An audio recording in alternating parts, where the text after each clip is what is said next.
സൽഹ creations the കിഡിലൻ family. ഈ വാഹനം ഏതാണെന്ന് നിങ്ങൾക്ക് മനസ്സിലായി കാണും. എൻ്റെ വീഡിയോ പതിവായിട്ട് കാണുന്നവരാണെങ്കിൽ ഈ വാഹനം ഞങ്ങൾക്ക് സെയിലിനായിട്ട് പാർക്ക് ആൻഡ് സെയിൽ വന്ന ഒരു വാഹനമാണ്. ഞങ്ങളുടെ ഒരു ഫ്രണ്ടിൻ്റെ പുള്ളി ഞങ്ങളുടെ ഒരു വാഹനം എടുത്തപ്പോൾ പുള്ളിയുടെ പാർക്ക് ആൻഡ് സെയിലിന് ഏൽപ്പിച്ച വാഹനമാണ്. ഇതിൻ്റെ ഡീറ്റെയിൽസ് പറഞ്ഞാൽ ഇതൊരു 2015 മോഡല് ലോഡ്ജിയാണ്. റെനോൾട്ടിൻ്റെ ഒരു 7 സീറ്റർ വാഹനമാണ്. 7 സീറ്ററിന് അത്യാവശ്യം നല്ല ക്വാളിറ്റി ഉള്ള ഒരു വാഹനം, നല്ല നീറ്റായിട്ട് ബോഡി ഷേപ്പ് കാര്യങ്ങളൊക്കെ വരുന്ന ഒരു വാഹനം. ഇനി നമ്മൾ നോർമലി പറയുകയാണെങ്കിൽ ലോഡ്ജിക്ക് മാർക്കറ്റ് പ്രൈസ് കുറവാണ്, അങ്ങനെ ഇങ്ങനെയുള്ള കമന്റുകൾ ഞാൻ പ്രതീക്ഷിച്ചുകൊണ്ട് തന്നെയാണ് ഈ വീഡിയോ ഇടുന്നത്. ഒരുപാട് പേര് അത് നെഗറ്റീവ് കമന്റ് ഇടും, പക്ഷേ പോസിറ്റീവായിട്ടുള്ള 1-2 കാര്യങ്ങൾ ഈ വാഹനത്തിലുണ്ട്. അതിന്റെ മെയിൻ എന്ന് പറയുന്നത് ഇതിന്റെ സ്പേസ് ആണ്. ഇന്റീരിയർ ലെഗ് സ്പേസ്, അതുപോലെ തന്നെ ബാക്കിലായാലും ഏറ്റവും ബാക്കിലുള്ള സീറ്റിലായാൽ പോലും നല്ല കംഫർട്ടായിട്ട് യാത്ര ചെയ്യാൻ പറ്റിയൊരു വാഹനമാണ്. അതുപോലെ തന്നെ ഇതിന്റെ മൈലേജും എടുത്ത് പറയേണ്ട ഒരു കാര്യമാണ്. ഏകദേശം 18 കിലോമീറ്റർ പുറത്ത് മൈലേജ് ഗ്യാരണ്ടി ആയിട്ട് പറയാൻ പറ്റുന്ന വാഹനമാണ്. എൻ്റെ 1-2 സുഹൃത്തുക്കൾക്ക് ഈ വാഹനം ഉള്ളത് കൊണ്ട് തന്നെ ഞാൻ പറയുന്നതാണ്. പിന്നെ എടുത്ത് പറയേണ്ട മറ്റൊരു കാര്യം അലോയ്സ് ആണ്. ഈ അലോയ്സ് ഇപ്പോൾ റീസെൻ്റിലായിട്ട് ഒരു 3 മാസത്തിന് മുമ്പ് ആഡ് ചെയ്തതാണ്. അത്രയും നല്ല ലുക്ക് നൽകുന്നുണ്ട് ഈ വാഹനത്തിന്. ഈ വാഹനം നമ്മുടെ നോർമൽ ഒരു 7 സീറ്റർ വാഹനമാണെന്ന് തോന്നത്തില്ല. അല്ലെങ്കിൽ സാധാരണ ലോഡ്ജിയിൽ നിന്നും വളരെ വ്യത്യസ്തമായിട്ട് മോഡിഫൈ ചെയ്തിട്ടുള്ള വാഹനമാണ്. ഒരുപാട് വർക്കൊന്നും ചെയ്തിട്ടില്ല, പക്ഷേ സിമ്പിൾ വർക്കാണെങ്കിൽ പോലും അത്യാവശ്യം നല്ല ക്വാളിറ്റി ആയിട്ട് ഈ വാഹനം കാണുന്നതിൽ തന്നെ നമുക്ക് അറിയാൻ പറ്റും. ഫ്രണ്ട് ഗ്രില്ല് മാറ്റ് ചെയ്തിട്ടുണ്ട്, അതുപോലെ തന്നെ ടോപ്പ് ബ്ലാക്ക് ചെയ്തിട്ടുണ്ട്. ഇങ്ങനെ ഒരുപാട് വ്യത്യാസങ്ങൾ ഈ വാഹനത്തിന്റെ എക്സ്റ്റീരിയറിൽ തന്നെ ചെയ്തിട്ടുണ്ട്. ഇത് പെയിന്റിലൊന്നും വേറെ വ്യത്യാസങ്ങളൊന്നും വരുത്തിയിട്ടില്ല. ഈ ചെറിയ സ്റ്റിക്കർ വർക്കുകൾ മാത്രമാണ് ചെയ്തിരിക്കുന്നത്. ഈ വാഹനത്തിന്റെ ഇന്റീരിയർ നോക്കാം.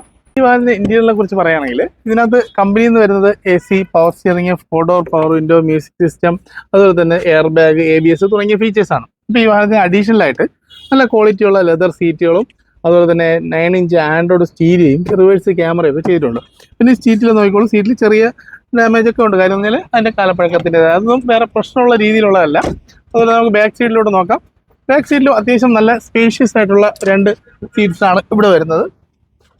അത് അത്യാവശ്യം നല്ല കംഫർട്ടായിട്ടുള്ള യാത്രയ്ക്ക് പറ്റി. അതുപോലെ തന്നെ സെൻട്രൽ AC വരുന്നുണ്ട്, റിയർ AC ടോപ്പിൽ വരുന്നുണ്ട്. അതിൻ്റെ കൺട്രോൾസും ഇവിടെ തന്നെയാണ് വരുന്നത്. ഏറ്റവും ബാക്കിലെ സീറ്റിലായാലും അത്യാവശ്യം നല്ല സ്പേഷ്യസ് ആയിട്ടുള്ള ഒരു അതിൽ കപ്പ് ഹോൾഡർ കാര്യങ്ങളൊക്കെ വരുന്നുണ്ട്. അഡീഷണലി ചാർജർ ആഡ് ചെയ്യാനുള്ള പോർട്ടും പ്ലേസുകളും ഒക്കെ ഉണ്ട്. ഇതൊക്കെ ഈ വാഹനത്തിന്റെ മെറിറ്റ്സ് ആണ്. നമ്മുടെ ഒരു എർട്ടിഗയെ നോക്കുകയാണെങ്കിൽ എർട്ടിഗയെ സംബന്ധിച്ച് ഇതിനകത്ത് ഇന്റീരിയർ സ്പേസ് കൂടുതലാണ്. അപ്പോൾ എർട്ടിഗയിലാണെങ്കിൽ റിയർ സീറ്റിൽ നമുക്ക് ചിൽഡ്രൻ സീറ്റായിട്ട് മാത്രമേ യൂസ് ചെയ്യാൻ പറ്റുള്ളൂ. ഇതിൽ അങ്ങനെയല്ല, അത്യാവശ്യം സ്പേഷ്യസ് ആണ്. പിന്നെ ഇതിനകത്ത് വരുന്നത് ഫാൻസി നമ്പറാണ്. ഇങ്ങനെ ഒരുപാട് വ്യത്യാസം. ഇതിപ്പോൾ അത് പോയിട്ട് തന്നെ ഈ സീറ്റിന്റെ ബാക്കിൽ പോലും അത്യാവശ്യം നമുക്ക് ലഗേജിനുള്ള സ്പേസ് ഉണ്ട്. അപ്പോൾ ഇതൊക്കെയാണ് ഈ വാഹനത്തെ കുറിച്ച് എനിക്ക് പറയാനുള്ളത്. പിന്നെ ഓവറോൾ ബോഡി സൈഡ് നോക്കിക്കഴിഞ്ഞാൽ വേറെ മേജർ ആയിട്ടുള്ള പ്രശ്നങ്ങളോ വേറെ സ്ക്രാച്ചുകളോ കാര്യങ്ങളോ ഒന്നും കാണുന്നില്ല. എനിക്ക് തോന്നിയത് ഇവിടെ ഒരു ചെറിയ സ്ക്രാച്ച് ഉണ്ടെന്നുള്ളതാണ്. അത് നമുക്ക് വേണമെങ്കിൽ റെക്ടിഫൈ ചെയ്യാവുന്നേ ഉള്ളൂ. അതൊന്നും വലിയ പ്രശ്നങ്ങളോ അല്ല. അപ്പോൾ ഈ വാഹനത്തിന്റെ മറ്റ് ഡീറ്റെയിൽസിൽ പറയാം. ഇൻഷുറൻസ് കാര്യങ്ങളെല്ലാം ഒക്കെയാണ്. 2015 മോഡലാണ്. സെക്കൻഡ് ഓണർഷിപ്പിലാണ് വരുന്നത്. ഏകദേശം 2 ലക്ഷം കിലോമീറ്റർ ഈ വാഹനം റൺ ചെയ്തിട്ടുണ്ട്. ഫുള്ളി കമ്പനി സർവീസിലാണ്. ഒരു സർവീസ് പോലും പുറത്തു പോയിട്ടില്ല. ഏകദേശം 10-18 കിലോമീറ്റർ ആവറേജ് മൈലേജ് ലഭിക്കുന്ന ഒരു വാഹനമാണ്. ഇപ്പോൾ എഞ്ചിനിൽ വേറെ പണികളോ കാര്യങ്ങളോ ഒന്നും ഇല്ലാത്ത ഈ വാഹനത്തിന് ഞങ്ങൾ പ്രതീക്ഷിക്കുന്ന വിലയാണെങ്കിലോ വെറും 3,60,000 രൂപ. 2015 മോഡൽ വണ്ടിക്ക് വെറും 3,60,000 രൂപ പ്രൈസ് നമുക്ക് ചെറുതായിട്ട് അഡ്ജസ്റ്റ് ചെയ്ത് കൊടുക്കാനും പറ്റും.